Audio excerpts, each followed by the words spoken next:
Israel అలాగే US ఈ రెండు దేశాలు కలిపి ఇరాన్ పైన భీకరంగా దాడులు చేస్తా ఉన్నాయి.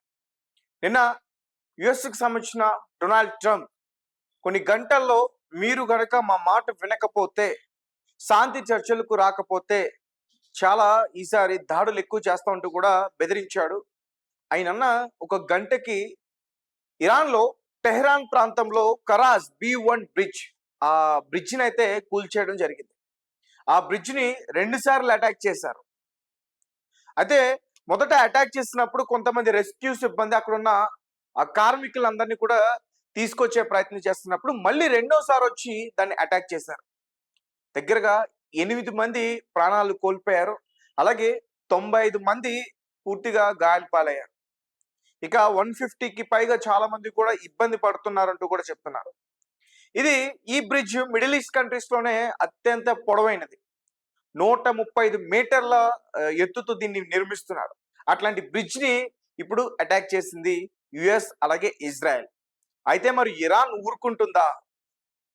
యుఎస్ ఇజ్రాయెల్ చేసిన ప్రతి దాడికి కూడా తిరిగి సమాధానం చెప్తుంది ఇరాన్ కి సంబంధించిన IRGC, Islamic revolution guard corps. మనం మొదటి నుంచి కూడా చెప్తున్నాం, వాళ్ళు వీరిపైన అటాక్ చేస్తుంటే కొన్ని గ్రూప్స్ కి వీళ్ళు ఆయుధాలు ఇచ్చి వారిపైన అటాక్ చేపించే ప్రయత్నం చేస్తున్నారు. అలాగే ఇరాన్ చాలా చాలా తెలివైన యుద్ధం చేస్తుంది.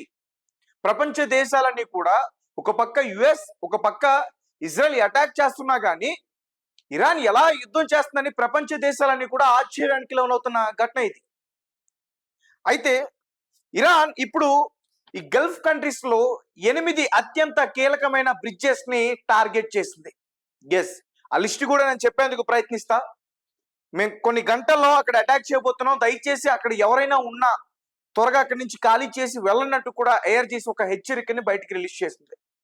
గల్ఫ్ కంట్రీస్ అంటే జోర్డాన్, సౌదీ అరేబియా, బెహ్రాన్, ఖతర్, అలాగే దుబాయ్ అయితే మాత్రం చావు దెబ్బ కొడుతుంది ఇరాన్. దుబాయ్లో అత్యంత కీలకమైన ప్రాంతాలన్నింటినీ కూడా పూర్తి స్థాయిలో ధ్వంసం చేయగలిగింది. కొన్ని వేల డ్రోన్స్ తో దుబాయ్ పైన అటాక్ చేసింది. రైట్, ఇప్పుడు గల్ఫ్ కంట్రీస్ లో ఇరాన్ అటాక్ చేయబోతున్న bridges Sheikh Jaber Al Ahmad Al Sabah sea bridge, ఇది కువైట్ లో ఉంది, దీన్ని టార్గెట్ చేశారు. షేక్ జయాద్ బ్రిడ్జ్ UAE లో అంటే దుబాయ్ లో ఉంది ఇది. అలాగే ఆల్ మక్తా బ్రిడ్జ్, ఇది కూడా దుబాయ్ లోనే ఉంది. షేక్ ఖలీఫా బ్రిడ్జ్, ఇది కూడా దుబాయ్ లో ఉంది.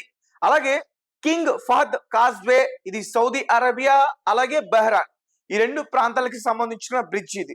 అలాగే కింగ్ హుసేన్ బ్రిడ్జ్ జోర్డాన్ లో ఉంది. అలాగే డమియా బ్రిడ్జ్ జోర్డాన్ లో ఉంది. అలాగే అప్డౌన్ బ్రిడ్జ్ జోర్డాన్ లో ఉంది. ఇందులో ఎక్కువగా దుబాయ్ లో ఉన్న బ్రిడ్జెస్ ని, అత్యంత కీలకమైన ప్లేసెస్ లో ఉన్న ఆ బ్రిడ్జెస్ ని టార్గెట్ చేసి ఇరాన్ అటాక్ చేస్తుంది. ఎందుకు ఈ రకంగా పాల్పడుతుందంటే ఒక ప్రెజర్ ని తీసుకురావడానికి, ఆ మిడిల్ ఈస్ట్ కంట్రీస్ లో, ఆ గల్ఫ్ కంట్రీస్ లో ప్రెజర్ ని తీసుకొస్తే యుఎస్ అలాగే ఇజ్రాయెల్ ఒక దారికి వస్తాయనే ప్రయత్నం ఇరాన్ చేస్తుంది. ఇది మొదటి నుంచి కూడా చేస్తుంది. అంటే దీనికి కొన్ని విషయాలు చెప్పాలి, అవి కూడా ఒకసారి క్లియర్ గా చెప్పేందుకు నేను ప్రయత్నిస్తాను. యుఎస్, ఇజ్రాయెల్ ఇరాన్ పైన వాళ్ళు నటాన్చు లేదంటే ఫోర్డో, ఇస్వాహాన్ ఇటువంటి ప్రాంతాలపైన అటాక్ చేస్తూ ఉన్నారు. అలాగే కొన్ని మిలిటరీ బేసెస్ పైన, ఎయిర్ బేసెస్ పైన అటాక్ చేస్తూ ఉన్నారు. ఒక పక్క ఇరాన్ ఎయిర్ బేసెస్ పైన, మిలిటరీ బేసెస్ పైన అటాక్ చేస్తూ ఈ గల్ఫ్ కంట్రీస్ లో అత్యంత కీలకమైన బ్రిడ్జెస్ ని, ఇప్పుడు రీసెంట్ గా అనౌన్స్ చేసిన బ్రిడ్జెస్ ని టార్గెట్ చేసింది.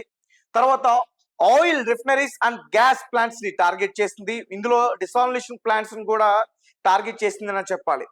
మాక్సిమం ఇరాన్ దాన్ని అటాక్ చేయదు. ఒకవేళ అటాక్ చేస్తే మాత్రం గల్ఫ్ కంట్రీస్ లో చాలా చాలా తీవ్రమైన సంక్షోభం ఎదురవుతుంది.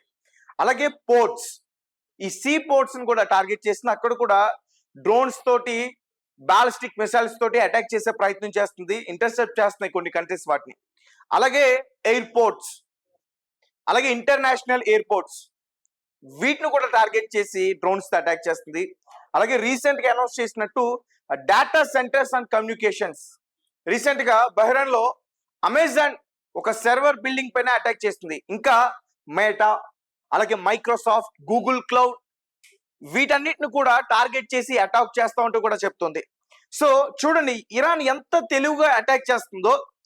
యుఎస్, ఇజ్రాయెల్ వారి మిలిటరీ బేసెస్ ని, వారు న్యూక్లియర్ వార్ హెడ్స్ ని టార్గెట్ చేస్తుంటే ఇరాన్ మొత్తం అంటే ప్రపంచవ్యాప్తంగా ఇరాన్ మధ్య అలాగే ఇజ్రాయెల్ మధ్య యుఎస్ మధ్య జరుగుతున్న యుద్ధం వల్ల ప్రపంచవ్యాప్తంగా ప్రెజర్ ని తీసుకొచ్చే ప్రయత్నం చేస్తుంది. ఈ రోజు నాటోలో 45 దేశాలు ముఖ్యమైన సమావేశం ఏర్పాటు చేసుకుని కలవబోతున్నారు. అందులో మన ప్రధానమంత్రి నరేంద్ర మోదీ గారు కూడా హాజరు కానున్నారు. చాలా ఇంపార్టెంట్ అయిన డేటా సెంటర్స్ ని, కమ్యూనికేషన్స్ ని ఒకవేళ వాళ్ళు టార్గెట్ చేసి వాటిని ధ్వంసం చేస్తే ఈ గల్ఫ్ కంట్రీస్ లో మొత్తం సోషల్ మీడియా అనేది ఆగిపోతుంది.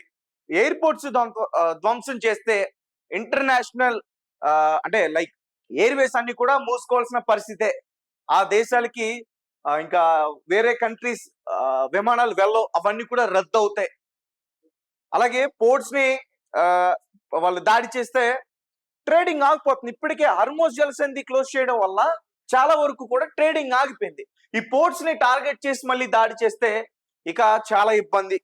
ఇక oil refineries, gas and plants అంటారా, ఇప్పటికే ఖతర్ లో ఈ రాస్ అలాఫ్ అనే ఆయిల్ గ్యాస్ ఇండస్ట్రీ పైన అటాక్ చేయడం తర్వాత ఎటువంటి సంక్షోభాన్ని ప్రపంచ దేశాలు ఎదుర్కొన్నాయనేది క్లియర్ గా అర్థమవుతుంది. దాని ఎఫెక్ట్ మన భారత్ లో కూడా ఉంది. గ్యాస్ కొరత కావచ్చు, ఆయిల్ కొరత కావచ్చు. అలాగే బ్రిడ్జెస్, ఇప్పుడు తాజాగా టార్గెట్ చేసుకున్న ఈ బ్రిడ్జెస్ కనుక ఖచ్చితంగా అటాక్ చేస్తే చాలా చాలా తీవ్రమైన దెబ్బతిన్నట్టే గల్ఫ్ కంట్రీస్. చూడండి, వన్ బై వన్ అమెరికాని ఎట్లా దెబ్బ తీసుకుంటూ వస్తుందో ఇరాన్. సో అంటే నాకు ఏమనిపిస్తుంది అంటే ఇరాన్ ఈ యుద్ధంలో ఇరాన్ దగ్గర ఆ దేశాలతో పోల్చుకుంటే ఆయుధాలు తక్కువ ఉన్నా కానీ చాలా తెలివితో యుఎస్ ని, ఇజ్రాయెల్ ని ఆడుకుంటుంది ఇరాన్. చాలా ముఖ్యమైన ప్రాంతాల్ని టార్గెట్ చేసుకుని అటాక్ చేయగలుగుతుందంటే ఇరాన్ ఇంటెలిజెన్స్ ఈ దేశాల కన్నా చాలా స్ట్రాంగ్ ఉన్నాయి అనేది అయితే మాత్రం క్లియర్గా అర్థం అవుతుంది. అలాగే ఇరాన్ కి సంబంధించిన ఫారెన్ మినిస్టర్ అబ్బాస్ అరాక్షి ఆయన కూడా మాట్లాడి ఏదైతే బ్రిడ్జ్ కూలిపోయిందో త్వరలోనే మళ్ళీ దాన్ని మేము నిర్మించుకోగలం, ఆ సత్తా మాకుంది అంటూ కూడా ఆయన ఎక్స్ అకౌంట్ వేదికగా ఒక పోస్ట్ కూడా పెట్టారు. సో చూడాలి, ఇప్పుడు నెక్స్ట్ టార్గెట్ ఈ data bases and data centres and communications, ఈ సర్వర్ బిల్డింగ్స్, వీటిని టార్గెట్ పెట్టుకున్నారు. బ్రిడ్జెస్ అయితే ఆల్మోస్ట్ టార్గెట్ పెట్టేశారు. నెక్స్ట్ ఇవే, అవి గనక వాళ్ళు అటాక్ చేయగలిగితే చాలా చాలా నష్టం వస్తుంది. అండ్ ఒక పక్క వీరికి సపోర్ట్ చేసే గ్రూప్స్ ఎమన్లు రెడ్ సీ దగ్గర ఈ నెట్ కేబుల్స్ ని కట్ చేస్తా ఉంటున్నారు. ఒకవేళ నెట్ కేబుల్స్ ని కట్ చేస్తే మనకి ముంబైకి కనెక్షన్ ఉన్నాయి కొన్ని నెట్వర్కింగ్ కేబుల్స్, అవన్నీ కూడా ముంబై టు గల్ఫ్ నుంచి మళ్ళీ యూరోప్ అట్లా కనెక్షన్స్ ఉన్నాయి.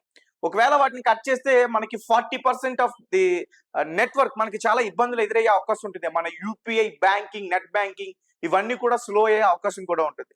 రైట్, ఏదేమైనప్పటికీ ఇరాన్ అయితే మాత్రం చాలా తెలివితో యుద్ధం చేస్తుంది. అండ్ మీ కమెంట్స్ ఏంటి, మీరేం చెప్తారు? ఖచ్చితంగా మీ యొక్క విషయాన్ని మాకు తెలియపరచండి.